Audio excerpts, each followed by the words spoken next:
नमस्कार मित्रांनो, स्वागत करते आपलं सर्वांचे मनापासून माझ्या चॅनलवर. आणि मी वीणा. तर आज आपण एक रेसिपी बनवणार आहे. तर हे प्लेट ठेवली आहे मी इथे. मी 1 वाटी रवा घेत आहे. याच वाटीने आपल्याला आता मैदा करून घ्यायचा. तीच वाटी घेतली. 1 वाटी रवा, 1 वाटी मैदा, दोन्ही सेम प्रकार. तुम्ही नुसते रव्याची पण करू शकता किंवा मैद्याची पण करू शकता. रवा टाकल्यामुळे खुसखुशीत होतात आणि मैदा टाकल्यामुळे कलर छान येतो रेसिपीला. आणि याच्यामध्ये टाकून घेते. आता इथे आपल्याला चवीपुरतं मीठ आणि थोडं तेल टाकून घ्यायचं आहे मोहनसाठी 1 चमच, आणि छान मिक्स करून घ्यायचं. अशा पद्धतीने मैदा आणि रवा दोन्ही छान मिक्स झाले पाहिजे.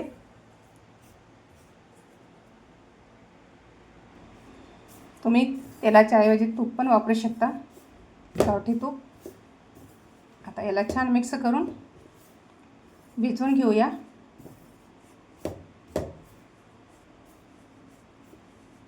बघू शकता अशा पद्धतीने छान आपला भिजून म्हणजे छान मिक्स झाला आहे. तर आता आपण याला छान पाण्याने भिजून घेऊया.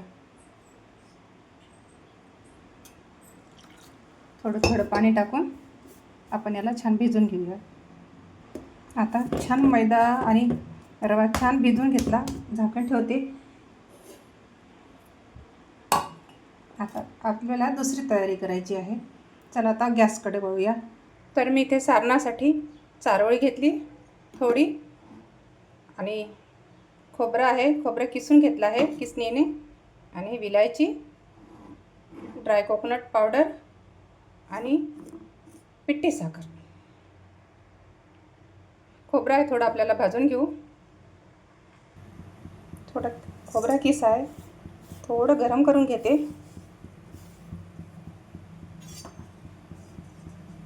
अशा पद्धतीने तुम्ही कशा पद्धतीने बनवता ते पण कमेंट्समध्ये सांगायला विसरू नका. धोंडा मासा हा खूपच पवित्र मानला जातो. हा मास विष्णुदेवाला समर्पित असतो. लेकीबाळींना किंवा देवांना आपण वाण देतो, धोंडे देतो. गाईला, देवाला, तुळशीला, ब्राह्मणाला, आपला जो गुरु असतो गुरुला पण आपण देत असतो. आमच्याकडे आमच्या मिस्टरांना पण आम्ही धोंडे देत असतो. असा हा सण आहे. तर तुम्ही कशा पद्धतीने साजरा करतात नक्कीच सांगा कमेंट्समध्ये. आपलं खोबरं भाजलं झालं आहे. ड्राय कोकोनट पावडर पण याच्यामध्ये घालून घेते आणि गॅस मी बंद केला आहे. तर बघू शकता गॅस मी बंद केला.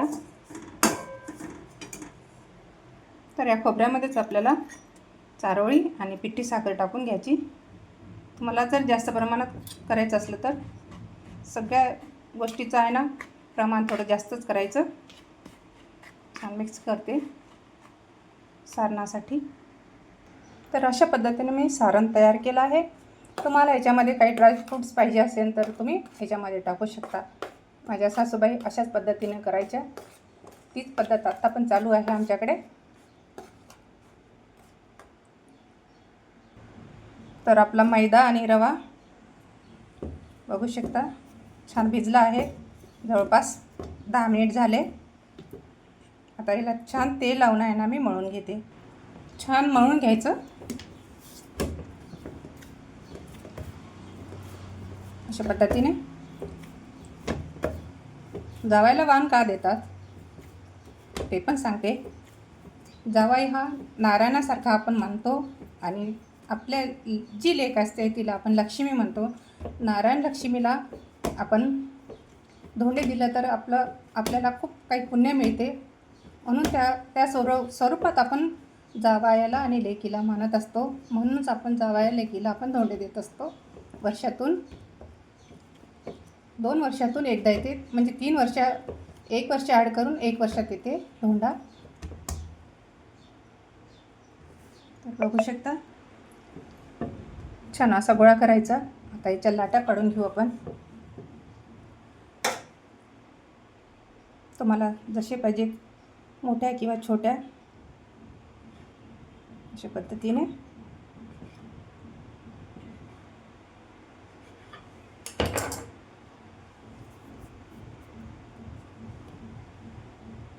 तर असे गोळे करून घेतले मी.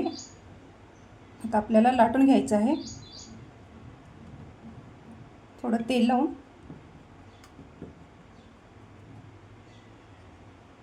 अशा पद्धतीने ही वस्तू टाकतात धोंड्यामध्ये. आमच्याकडे सोनं, चांदी, मोती आणि हे सगळं 5 वस्तू टाकतात. बघू शकता. तर मी अशा पद्धतीने पाती आहे ते लाटून घेतली. जास्त पातळ नाही आणि जास्त जाड पण नाही. आता याच्यामध्ये आपल्याला सारण भरून घ्यायचं आहे.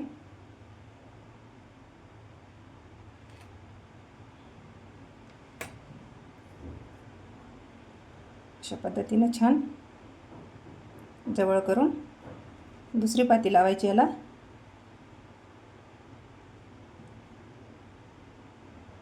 छान जॉईंट करायचं. अशा पद्धतीने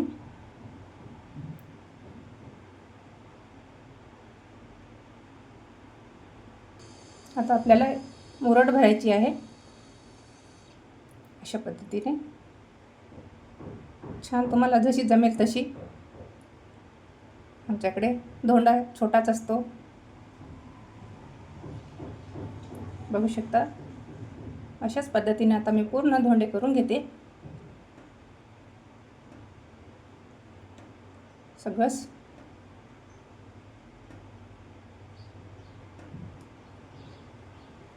बघू शकता. नंतर एक भरून दाखवते तुम्हाला. जर साईडची जर सुकली तर तुम्ही थोडं पाणी लावू शकता किंवा दूध लावू शकता.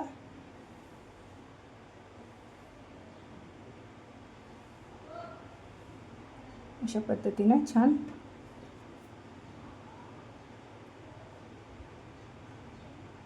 बघू शकता. हातावर उचलायचं आणि पॅक करायचं. फुटली नाही पाहिजे तेलामध्ये, म्हणून आहे ना छान आहे ना पॅक करायचं. तर आता तुम्हाला नंतर एकदा दाखवत आहे मुरड कशी भरतात. अशा पद्धतीने. तर अशाच पद्धतीने आहे ना पूर्ण मी करून घेते.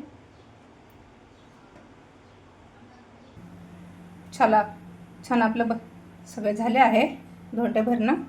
तर आता तळणाची तयारी करूया. मध्ये तेल टाकलं. आता तेल आपलं छान गरम होत आहे. तेल आपलं छान गरम झालं आहे.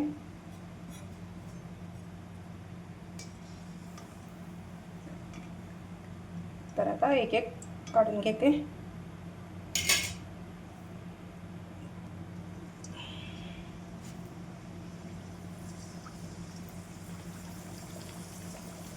जितके बसेल तेवढेच टाकायचे, जास्त नाही टाकायचे. आणि आपल्याला खरपूस भाजायचे आहे कमी गॅसवर, जेणेकरून जास्त दिवस टिकली पाहिजे ही रेसिपी. छान 2-3 वेळेस आहे ना खालची बाजू पलटून घ्यायची आणि खरपूस भाजून घ्यायचं सोनेरी कलर येईपर्यंत. 3 धोंडे म्हणजे 3 देवताचे प्रमाण असते, म्हणून 3 खूप मान्यता असते. तर बघू शकता या कलरवर आहे मी काढत आहे.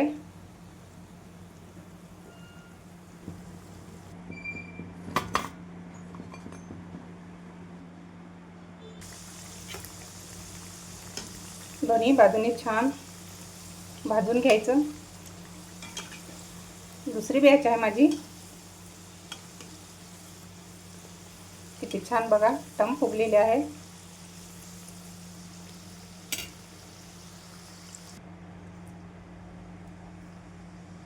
हळून टाकायचं.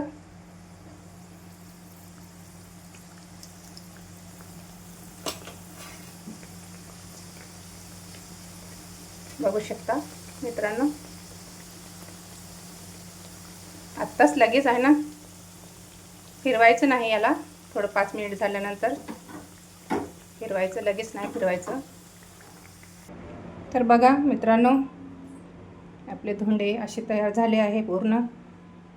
श्रीकृष्ण पण ठेवला आहे मी, बघू शकता. अशा पद्धतीने आम्ही करतो.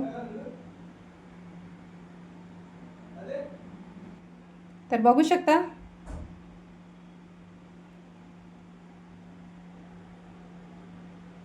सर्वांना शुभकामना माझ्याकडून.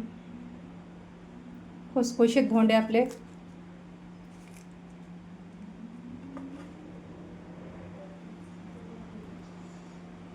कमळवात, आज एकादशी आहे. तर ही रेसिपी तुम्हाला कशी वाटते नक्कीच कमेंट्समध्ये सांगायला विसरू नका. भेटूत आपण नंतर दुसऱ्या व्हिडिओमध्ये. तोपर्यंत सर्वांना जय श्रीकृष्ण, जय श्रीकृष्ण, जय श्रीकृष्ण. ओम नमो भगवते वासुदेवाय. ओम नमो भगवते वासुदेवाय. नक्कीच तुमचा अधिक मास समृद्धीने संपन्नाने भरून राहो जावो हीच देवाचरणी प्रार्थना. जय श्रीकृष्ण.